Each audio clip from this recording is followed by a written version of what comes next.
안녕하십니까. TU 뉴스 박세인입니다. 첫 번째 소식입니다. 자가용 대신 대중교통을 이용해 등교하시는 학우분들이 많으신데요. 버스를 기다려야 하는 시간, 매일 아침 사람들로 가득 찬 버스, 그 외에도 불편함이 이만저만이 아닌데요. 그러나 이제는 그런 걱정 조금 덜 수 있으실 것 같습니다. 우리 대학 창업동아리 라온에서 카풀앱을 출시하여 시행하고 있습니다. 돈도 절약되고 시간도 절약되는 카풀앱. 오동화 기자의 보도입니다.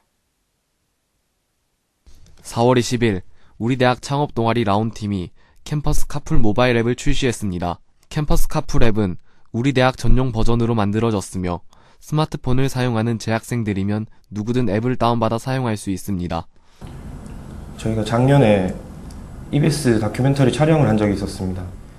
그때 저희가 주변의 불편함을 한번 해소해보고자 시작을 하게 되었습니다.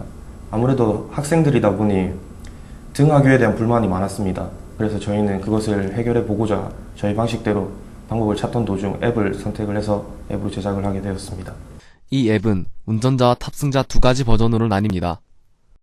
운전자 버전은 운전자가 출발하고 도착하는 시간, 탑승시킬 인원, 목적지를 설정해 방을 만듭니다. 탑승자는 탑승자 버전으로 운전자가 만든 방에 들어가 운전자의 차를 타고 오는 방식입니다. 카풀 앱은 구글 앱 스토어에서 다운받을 수 있으며 이용자들에게 등하교의 편리함을 더하게 될 것입니다. TU 뉴스 오동화입니다. 지난 몇 주간 운동장이 쉴 틈 없이 떠들썩했는데요. 바로 체육대회가 단과 대학별로 진행되었기 때문입니다. 학생들은 각 과별로 뭉쳐 단합심을 기르고 여러 체육활동으로 장을 겨뤘다고 하는데요. 윤정원 기자가 취재했습니다. 2015년의 봄은 피어난 벚꽃처럼 교정을 찾아왔습니다. 하지만 연일 계속된 비바람으로 꽃잎은 물론 기온까지 뚝 떨어져 겨울을 방불케 했습니다. 지난 4월 둘째 주에서 셋째 주에 열린 2015년 단대별 체육대회는 차가운 기온에도 불구하고 봄의 열정을 다시 불태우는 장이 되었습니다. 활기찬 젊음으로 가득 찬 운동장은 학우들의 열정으로 후끈 달아올랐습니다. 우천시에 또 연기될 뻔했는데 날씨 좋게 개서 성공적으로 잘 진행하고 있는 것 같아서 너무 기분이 좋네요. 1호학번 신입생들에게는 선배들과 더욱 가까워지고 선배들은 학업에 잠시 벗어나 스트레스를 푸는 시간이 되었습니다. 농구, 피구, 줄달리기 등 다양한 종목이 열린 체육대회는 5개의 단대가 참여했습니다. 참여한 학우들에게는 많은 상품과 추천 이벤트가 있었습니다.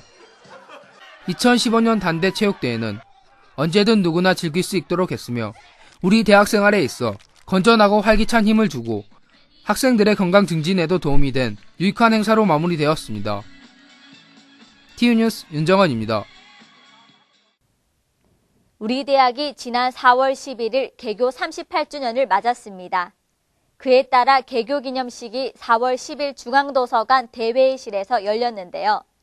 많은 내빈, 교수, 학생들이 참여해 설립자이신 고 강석진 회장의 업적을 기리는 시간도 가졌다고 합니다. 홍은영 기자의 보도입니다. 지난 10일 중앙도서관 대회의실에서 제38주년 우리대학 개교기념식 행사가 진행되었습니다. 이날 기념식에는 내외빈 손님을 비롯해 교수, 직원, 학생들이 참여해 축하해 주었습니다. 또 연혁보고, 설립자 업적 기록 영상 상영, 우수 교직원 및 장기 근로자 공로패 표창장 수여식도 있었습니다. 솔동근 총장은 개교기념 식사를 통해 학령 인구 감소로 인한 대학 위기가 찾아왔지만 동명가족 모두가 마음을 열고 함께 지혜와 힘을 모아 새로운 출발을 하는 동명대학교를 만들자는 메시지를 전하였습니다. 오늘의 개교기념일이 동명가족 모두가 마음을 열고 하나가 되어서 함께 지혜와 힘을 모아 새로운 출발의 첫날이 되기를 간절히 소망합니다. 감사합니다. TU 뉴스 홍은영 기자입니다. 학년이 높아질수록 가장 막막하고 걱정인 취업과 진로. 그 문제를 현장에서 직접 일하고 있는 기업인이 도와준다면 어떨까요? 학생 한 명에게 교수와 기업인이 종합 지도하는 더블 멘토링. 그 멘토링이 지난 4월 10일 중앙도서관 대회의실에서 발대식을 가졌습니다. 많은 학생들이 참여했다고 하는데요. 신혜미 기자의 보도입니다. 우리 대학 중앙도서관 대강당에서 지난 10일 오후 6시 더블 멘토링 발대식을 가졌습니다. 이번 더블 멘토링은 학생 404명의 멘티와 교수 74명, 기업인 108명이 더블 멘토로 나섰습니다. 발대식은 SNL 기획 박희정 대표이사의 2014년도 더블 멘토링 성과 보고와 글로벌 소프트 컨설팅 이상봉 대표의 2015년도 더블 멘토링 소감을 진행하였습니다. 또한 산학교님 교수 위촉장 수여식과 멘토 멘티 만남의 장도 함께하였습니다. 현장에서 필요한 부분들을 학생들과 조가되어서 그 부분들을 더욱더 이렇게 할 수 있는 부분들이 참 좋다고 보고, 저희가 이제 산학 협의체 모임을 굉장히 많이 합니다. 그런 모임을 통해서 이 더블 멘토링에 굉장히 많은 관심을 가지게 되었고, 그 협의체 모임을 통해서 기업들이 조금 더 가까워지고 그리고 학교와 하나가 될 수 있는 그런 연결고리가 된 것에 대해서 참 감사의 말씀을 드립니다. 더블 멘토링은 학생 한 명을 교수와 기업인이 함께 취업과 진로 등에 대하여 종합 지도하는 프로그램으로 2015년도 더블 멘토링은 발대식을 시작으로 10월까지 7개월간 진행됩니다. TU 뉴스 신혜미입니다. 작년 한 해 동안 에이스 사업단이 학생들의 역량 강화를 위해 많은 프로그램들을 진행하였습니다. 그중 우수한 성적을 거둔 학생들을 대상으로 시상식이 진행되었는데요. 총 22명의 학생이 수상의 영광을 얻었습니다. 홍석우 기자의 보도입니다. 지난 4월 7일 경영관 307호에서 에이스 프로그램 참여 우수자 시상식을 진행하였습니다.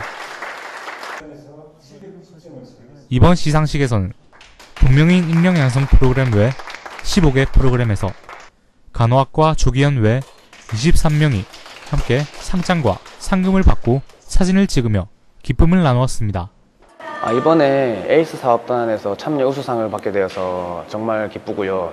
이제 많은 학생들도 참여해서 상을 받아갈 수 있으면 좋겠습니다.